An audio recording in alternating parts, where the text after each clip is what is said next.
Welcome to Nidhi top story.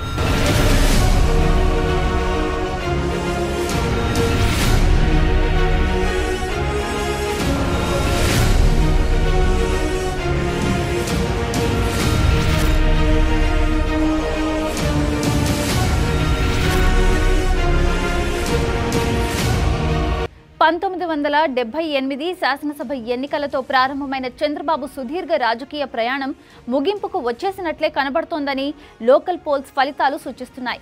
2019లో 15% సీట్లకు పరిమితమైన Telugu Desam party 2 ఏళ్ల తర్వాత జరిగిన లోకల్ బాడీ ఎన్నికల్లో సైతం అంతే స్థాయి ఫలితాలకు పరిమితమైంది.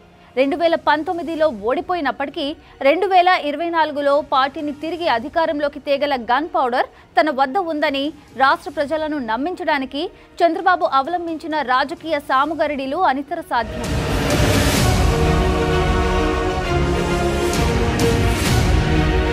ప్రతి చిన్న పెద్ద విషయానికి టీవీల్లో లైవ్ ప్రదర్శనలు, జగన్కు హెచ్చరికలు, ప్రభుత్వంపై విమర్శలు, టీడీపీ కార్యకర్తలతో గంటల కొద్దీ టెలికాన్ఫరెన్స్లు, నాయకులతో వీడియో కాన్ఫరెన్స్లు, మధ్యలో ట్వీట్లు, టీవీల్లో జగన్కి వ్యతిరేకంగా డిబేట్లు, క్రమం తప్పకుండా జగన్పై సబ్బంహరిని ఏబిఎన్ టీవీ5 ద్వారా ఉసిగొల్పడం, పనిలో పనిగా కుమారుడు లోకేష్ను రాష్ట్రంలో తిప్పడం, ఇలా శత సహస్ర టక్కు టమార గజకర్ణ గోకర్ణ విద్యలను ఆయన ప్రదర్శిస్తూ వచ్చారు. దౌర్జన్యం కదండి. 14 సంవత్సరాలు సీఎం గా పనిచేశానయ్యా, ప్రతిపక్ష నాయకుడిని. నేను తమాషాలు ఆడుతున్నారు మీరు, నన్ను ఎందుకు డిటైన్ చేసి చెప్పండి, నేను ఇక్కడే కూర్చుంటాను. నిజానికి 70 ఏళ్ల వయసులో అంత ఎనర్జెటిక్ గా ఉండటం చిన్న విషయమేమీ కాదు. చంద్రబాబు ప్రత్యర్థులు సైతం ఈ విషయంలో ఆయన్ను అభినందించాల్సిందే. తాను ఫైటింగ్ మోడ్లోనే ఉన్నాననే సందేశాన్ని పార్టీ నేతలకు, కార్యకర్తలకు, అభిమానులకు, శ్రేయోభిలాషులకు, ముఖ్యంగా కమ్మ సామాజిక వర్గానికి పంపాలనేది ఆయన అభిమతం. అయినప్పటికీ ఈసారి అసెంబ్లీ ఎన్నికల్లో 2019 ఎన్నికల నాటి సీనే పునరావృతమవటం తథ్యమని టీడీపీ నాయకులు, కార్యకర్తలు, అభిమానులు, టీడీపీకి వెన్నెముకగా నిలుస్తున్న కమ్మ కులంలోని ముఖ్యులు ఓ అభిప్రాయానికి వచ్చేశారు.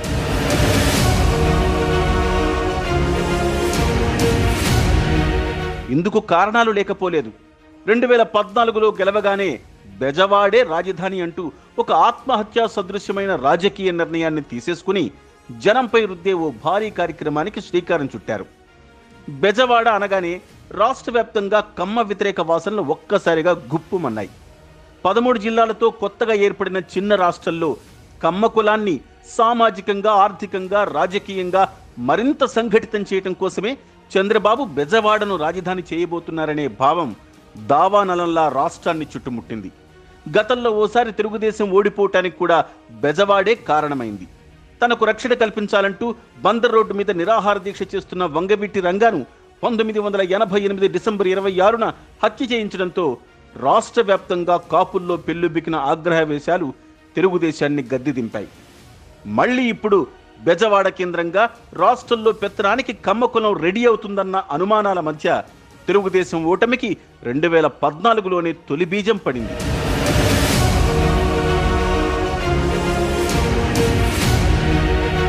నారా లోకేష్ అనే పెద్ద గుదిబండను మెడకు కట్టుకొని చంద్రబాబు రెండో భీకరమైన తప్పిదానికి పాల్పడ్డారు. ఒక రాజకీయ పార్టీకి నాయకత్వం వహించగల లక్షణాలు, మైండ్ సెట్, బాడీ లాంగ్వేజ్, వ్యవహార శైలి మొదలైన వాటిలో జనం మెచ్చిన లక్షణం ఒక్కటి లోకేష్కు లేదని ఆ పార్టీ ముఖ్యులు ప్రైవేట్ సంభాషణల్లో గుసగుసలాడడం అనేది ఓ బహిరంగ రహస్యం. తెలుగుదేశం అధికారంలో ఉన్న కాలంలో లోకేష్ వల్ల చంద్రబాబుకు వచ్చిన అపకీర్తి అంతా ఇంతా కాదు.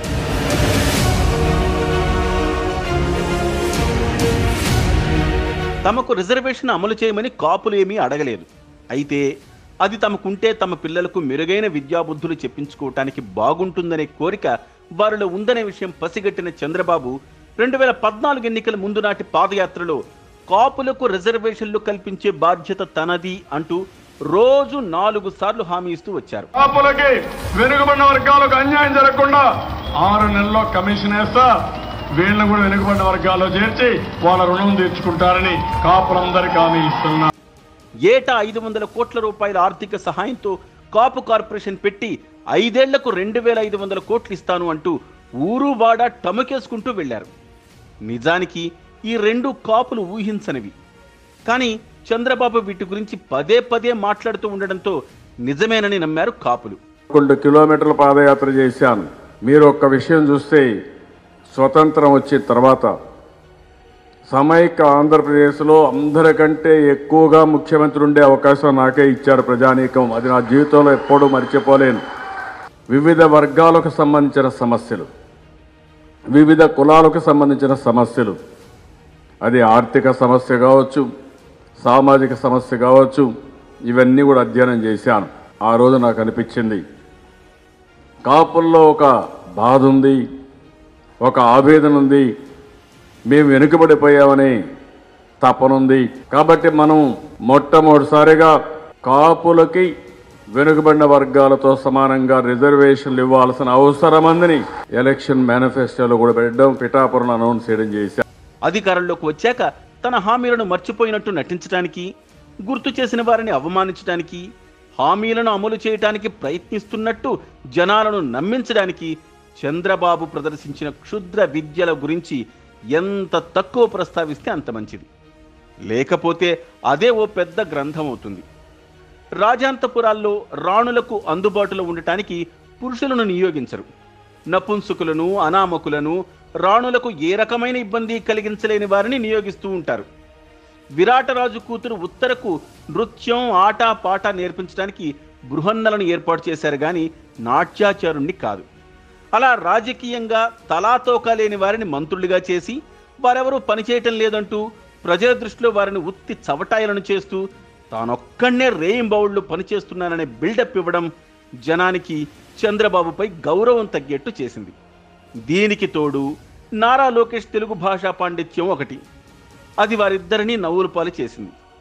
దీనికి తోడు లోకేష్కు సలహాదారులుగా ఓ 6 మంది బృహన్నలు. రాష్ట్రాన్ని విడదీసిన వారు కొత్త రాష్ట్రానికి రాజధాని ఎక్కడ ఉండాలో చెప్పలేదు. మీ ఏడుపేదో మీరు ఏడవండి అన్నారు. నిజమే, ప్రజలకు కావలసింది రాజధాని కాదు, కూడు గుడ్డ గూడు. 99% మందికి కావలసినవి ఇవే.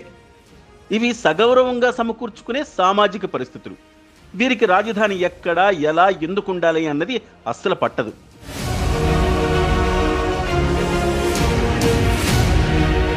పిల్లి నల్లగా ఉంటే ఏంటి, తెల్లగా ఉంటే ఏంటి, ఎలుకను పట్టుకుంటుందా లేదా అన్నదే ముఖ్యమని ఓ చైనా పెద్ద మనిషి చెప్పినట్టు రాజధాని ఎలా ఉంటే ఏంటి, మా ఊరి ఎస్ఐ, ఎంఆర్ఓ మమ్మల్ని పీడించకుండా పనులు చేస్తున్నారా లేదా అనేదే ప్రజలకు ముఖ్యం.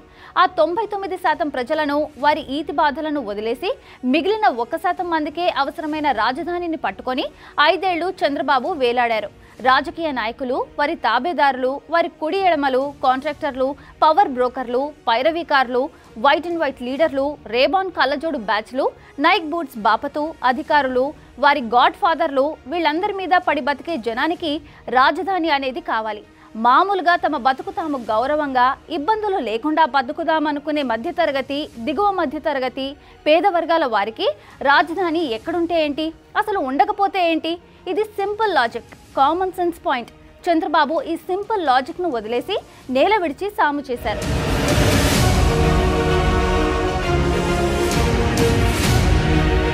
పోలవరం ప్రాజెక్టును కూడా తన రాజకీయం కోసం, తన ప్రచారం కోసం వాడుకున్నారు. రైతుల కోసమైతే దాని నిర్మాణాన్ని రాయపాటి సాంబశివరావుకు అప్పచెప్పి ఉండేవారు కాదు. రాష్ట్రం నలుమూలల నుంచి బస్సులు పెట్టి టీడీపీ వాళ్లను పోగేసి పోలవరం తోలికెళ్లి ఉచిత భోజనాలు, ఉచిత బస్సు పేరుతో 100 కోట్లు గోదావరిలో గుమ్మరించేసి ఉండేవారు అసలే కాదు. ఇలా జనాన్ని వెర్రి పప్పుల కింద జమ చేసి 99 తప్పులు చేస్తూ వచ్చిన చంద్రబాబు నాయుడు 100వ తప్పుతో నరేంద్ర మోదీకి దొరికిపోయారు. ఆనాటి శిశుపాలుడు గనక శ్రీకృష్ణుణ్ణి తూలనాడినట్టుగా చంద్రబాబు నాయుడు సాక్షాత్తు దేశ ప్రధాని పదవిలో ఉన్న నరేంద్ర మోదీని తూలనాడడంతో 100 తప్పులు పూర్తయ్యాయి. ఫలితంగా 2019 ఎన్నికల్లో టీడీపీకి 23 సీట్లే వచ్చాయి. చంద్రబాబు వాగాడంబర రాజకీయానికి శుభం కార్డు పడింది. బాబు ఏ పని చేసినా దానిలో చిత్తశుద్ధి ఉండదు అనటానికి కాపుల అంశాన్ని డీల్ చేసిన తీరే నిదర్శనం. కాపు జపం ఎక్కువ కావటంతో బీసీలు టీడీపీకి దూరం జరిగారు. కాపు జపంలో చిత్తశుద్ధి లేక కాపులు దూరమయ్యారు. కాపుల కోసమని చంద్రబాబు బీసీలను దూరం చేసుకుని ఉండాల్సింది కాదని టీడీపీ నేతలు ఇప్పుడు తీరిగ్గా నాలిక ఖర్చుకుంటున్నారు. కాపులకు పొలిటికల్ లాయల్టీ అంటూ ఉండదని, అలాంటి వారి కోసం టీడీపీకి దశాబ్దాల తరబడి అండగా ఉంటున్న బీసీలను బాబు దూరం చేసుకున్నారని టీడీపీ వర్గాల్లో ప్రచారం జరుగుతోంది. అధికారంలో లేని సమయంలోనే 151 సీట్లు తెచ్చుకున్న జగన్ ఇక అధికారంలో ఉండగా చంద్రబాబుకు వచ్చే ఎన్నికల్లో ఈ 23 కూడా దక్కడం కష్టమనే నిర్వేదానికి కూడా టీడీపీ అభిమానులు కొందరు లోనవుతున్నారు. ఎందుకంటే ఈసారి జరగబోయే ఎన్నికల నాటికి కూడా మోడీ షా ద్వయమే ఢిల్లీలో అధికార చక్రం తిప్పుతూ ఉంటారు కదా. అందుకని మొన్న వచ్చిన 23కే బాబును లిమిట్ చేయడానికి ఏం చెయ్యాలో వారు అది చేస్తారు. ప్రతి దానికి ఒక ఎక్స్పైరీ డేట్ ఉంటుంది. వయసుండగా రూపుదిద్దుకున్న క్యాంపు కార్యాలయం ఇప్పుడుందా? కాలగర్భంలో కలిసిపోయింది. హైదరాబాద్లో ఉమ్మడి రాష్ట్ర సచివాలయం ఇప్పుడుందా? కాలగర్భంలో కలిసిపోయింది.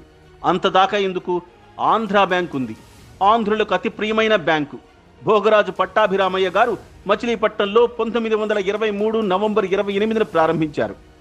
కాలక్రమంలో శాఖోపశాఖలుగా దేశ విదేశాల్లో విస్తరించి దేశ ఆర్థిక చిత్రపటంలో కీలక స్థానం ఆక్రమించింది.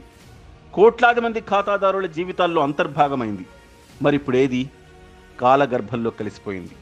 అంటే దాని ఎక్స్పైరీ డేట్ రాగానే అది కనుమరుగైపోయింది.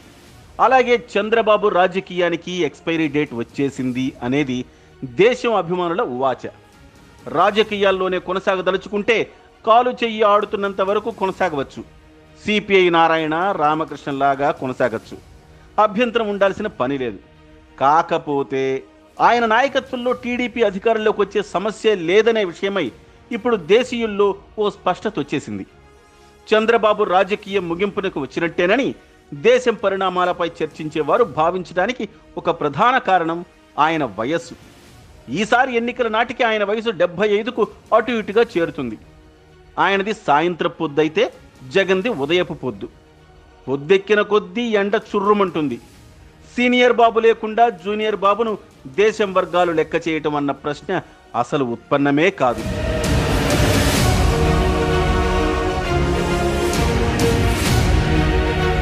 ఇప్పుడు జరిగిన ఎన్నికల్లో తెలుగుదేశం అధినాయకత్వం రూపాయి బిళ్ళ కూడా బయటకు తీయలేదు. జగన్ను తట్టుకొని తెలుగుదేశానికి అసలు ఎన్ని ఓట్లు వస్తాయో చూడాలని చంద్రబాబు భావించారని టీడీపీ అంతర్గత విషయాలు తెలిసిన వారు అంటున్నారు. అందుకే చంద్రబాబు డబ్బు తీయలేదు. వచ్చే ఎన్నికలకు కూడా భారీగా కావాలన్న దూరాలోచనతో కూడా డబ్బు తీయలేదు. అయినా ఓటింగ్ 30%గా తేలింది. ఇక ఇంతకంటే తమకు తగ్గదనే అంచనాకు తెలుగుదేశం వర్గాలు వచ్చాయి.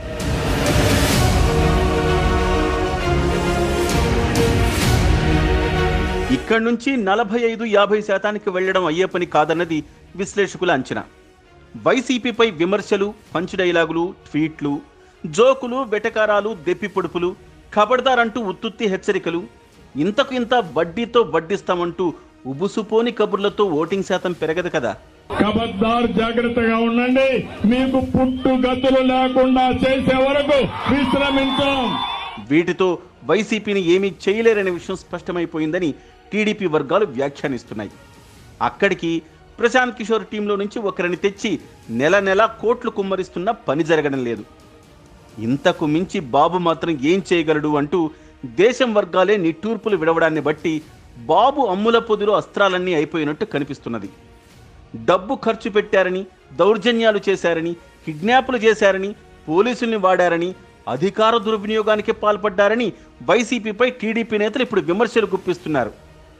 అసలు ఎలక్షన్స్లో వాటన్నింటినీ ఇంట్రొడ్యూస్ చేసింది చంద్రబాబు నాయుడే అనే వాళ్ళకు కూడా కొదవలేదు. కాకపోతే వైసీపీ వాళ్ళు కొంచెం ఆర్గనైజ్డ్గా చేసి ఉండొచ్చు. ఇప్పుడు చేసిన వారు రేపు అసెంబ్లీ ఎన్నికల్లో చేయరా ఏంటి అంటూ విజయవాడలోని టీడీపీ వీరాభిమాని నిర్వేదానికి గురయ్యాడు. తన రాజకీయ ఎదుగుదల కోసం ఎంతో మందిని శంకరగిరి మాన్యాలు పట్టించిన చంద్రబాబు ఇప్పుడు జగన్ చేతికి దొరికిపోయారు. 100 గొడ్లను తిన్న రాబందు ఒక్క గాలివానికే గోవిందా అన్న సామెతను గుర్తుకు తెస్తున్నారు. జగన్ చేతిలో ఇప్పటికే కుదేలైపోయిన చంద్రబాబు 2024 ఎన్నికల్లో ఈ మాత్రం ఫైట్ కూడా ఇవ్వలేరు. ఆయన కొడుకు అసలు ఆంధ్ర పౌరులే కాదనే వాదనకు వారు గట్టిగా సమాధానం చెప్పలేకపోతున్నారు కూడా. బాబు గాని లోకేష్ గాని హైదరాబాద్ నివాసాన్ని వదిలి విజయవాడలోనో రేపు విశాఖపట్నంలోనే ఉండలేరు అనేది బహిరంగ వాస్తవంగా మారిపోయింది. ఇప్పటికీ సోమవారం నుంచి శుక్రవారం వరకే అమరావతిలో ఉంటున్నారు. శని ఆదివారాలు హైదరాబాదే. అందువల్ల వారిద్దరూ ప్రవాసాంధ్రులే అన్న వైసీపీ విమర్శలకు సమాధానాలు చెప్పలేకపోతున్నారు.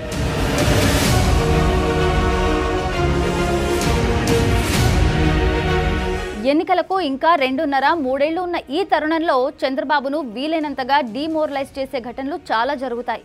ఇవన్నీ ప్రభుత్వమే చేస్తుందని కాదు. మొన్నటికి మొన్న బోండా ఉమా, బుద్ధా వెంకన్న విజయవాడ కార్పొరేషన్ ఎన్నికలకు సంబంధించి టీడీపీని రఫ్ఫాడిస్తూ మీడియాకు ఎక్కారు. వాళ్ళిద్దరికీ షోకాజ్ నోటీస్ ఇవ్వమని, కనీసం 15 రోజుల పాటు సస్పెండ్ చేయమని కొందరు సీనియర్ నాయకులు చంద్రబాబుకు నూరిపోశారు. షోకాజ్ నోటీస్ సంగతి దేవుడెరుగు, కనీసం నోటితో కూడా చంద్రబాబు అడగలేకపోయారంటూ దేశం వర్గీయులు బుర్రలు కొట్టుకుంటున్నారు. దీన్ని బట్టే ఆయన మానసికంగా ఎంత వీక్ అయిపోయారో అని పార్టీలో బుగ్గలు నొక్కుకుంటున్నారు.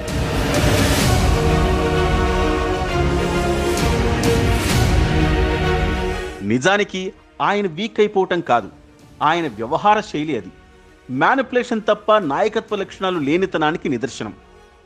ఏమో రేపు వాళ్లతో పనిపడవచ్చు, ఎందుకు దూరం చేసుకోవడం అనేది బాబు వ్యవహార శైలి. ఇక పెద్ద ఆయన పరిస్థితి ఇలా ఉంటే చిన్న ఆయన పరిస్థితి ఇందుకు భిన్నంగా ఏమీ ఉండదు కదా. ఆయన తండ్రి చాటు బిడ్డే గాని సొంతంగా ఎదిగినా ఎదగలిగిన యువకుడు కాదు కదా. అందుకనే వారి రాజకీయం ముగింపుకు వచ్చేసింది అని భావించటం రొటీన్ అయిపోయింది. తెలుగుదేశంలో మరోపక్క పవన్ కళ్యాణ్పై చంద్రబాబు నాయుడు గంపెడు ఆశలు పెట్టుకుంటే అది వర్కౌట్ కావడం లేదు. ఈ విషయం వాసన పట్టిన కేంద్రం పవన్ కళ్యాణ్ని బీజేపీ గదిలోకి ఆహ్వానించి గదికి బయట నుంచి గోద్రేజ్ తాళం వేసి ఆ తాళం ఎక్కడో పారేశారు. ఆ గదికి ఒక చిన్న కిటికీ మాత్రమే ఉంచారు. పవన్ కళ్యాణ్ అప్పుడప్పుడు ఆ కిటికీలోంచి చూడడం తప్ప చేయగలిగింది లేకుండా పోయింది. గత ఎన్నికల ముందు ప్రధాని మోదీని నోటికొచ్చినట్టుగా తూలనాడిన ఫలితాలు ఇప్పుడు వివిధ రూపాల్లో చంద్రబాబు రాజకీయానికి చరమగీతం పాడుతున్నాయి. ఇప్పుడు మరో విశేషం టీడీపీలో మెల్లగా చోటు చేసుకుంటోంది. ఇన్నాళ్ళు చంద్రబాబే దేశం, దేశమే చంద్రబాబుగా చూస్తూ వచ్చిన కమ్మ వర్గంతో పాటు టీడీపీ అభిమాన శ్రేణులు ఇప్పుడు స్థానిక ఎన్నికల ఫలితాల తరువాత చంద్రబాబు వేరు, తెలుగుదేశం వేరు అనే థీరీకి జీవం పోస్తున్నారు. 2024 ఎన్నికలతో చంద్రబాబు నాయకత్వం పరిసమాప్తం అవుతుంది కనుక తెలుగుదేశాన్ని బతికించుకోవటానికి పార్టీ వ్యవస్థాపకుని అసలు వారసుడు జూనియర్ ఎన్టీఆర్ను తెర మీదకు తేవాలనే ఆలోచన రోజు రోజుకు దేశం శ్రేణుల్లో విస్తరిస్తోంది. ఈ పరిణామాలను 2014లోనే ఊహించిన జూనియర్ ఎన్టీఆర్ అస్సలు తొందరపడ్డం లేదు. చంద్రబాబుతో ఎదురైన పాత అనుభవాలు ఆయన్ను తొందరపడనివ్వడం లేదు. అందుకే టీడీపీ గోడకు పట్టిన ఆ పాత సున్నం మొత్తం ఊడిపోతే గాని కొత్త సున్నం పట్టదు అని ఆయన ఎక్కడో ఓ చెణుకు విసిరినట్టు తెలిసింది. తాను రంగంలోకి దిగడానికి పరిస్థితులు ఇంకా పక్వానికి రావలసి ఉందని, ఇంకా పలక మారాలన్న భావంలో జూనియర్ ఉన్నారట. మీ అభిమానులు రావాలి కావాలి అంటే పొలిటికల్ ఎంట్రన్స్ ఎప్పుడు ఉంటుందండి? ఒక్క నిమిషం, దీనికి ఆన్సర్ మీకే తెలిసి ఉంటుంది. ఇది సమయం కాదు, ఇది సందర్భం కాదు. తర్వాత తీరిగ్గా ఓ రోజు మంచి వేడివేడి కాఫీ తాగుతూ మనమే సరదా కబుర్లు చెప్పుకుందాం. తెలుగుదేశం నాయకత్వ స్థానాల నుంచి చంద్రబాబు నాయుడు, నారా లోకేష్ వైదొలిగే పరిస్థితుల కోసం జూనియర్ ఎన్టీఆర్ ఎదురు చూస్తున్నారు. టీడీపీ అనేది తన తాతగారి ఆస్తి అనే విషయంలో జూనియర్కు, ఆయన సోదరుడు కళ్యాణ్ రామ్కు పూర్తి స్పష్టత ఉంది. 2029 ఎన్నికల నాటికి అటువంటి పరిస్థితులు ఏర్పడగలవని జూనియర్ ఎన్టీఆర్ రావాలని కోరుకునే టీడీపీలు భావిస్తున్నారు. ఎందుకంటే 2024 ఎన్నికలతో చంద్రబాబు, లోకేష్ల రాజకీయ ప్రయాణం ముగుస్తుందన్నది వారి అభిప్రాయంగా ఉంది. ఈ రెప్పకు ఈ కన్ను దూరం కాదు కదా. ఏం జరుగుతుందో చూద్దాం.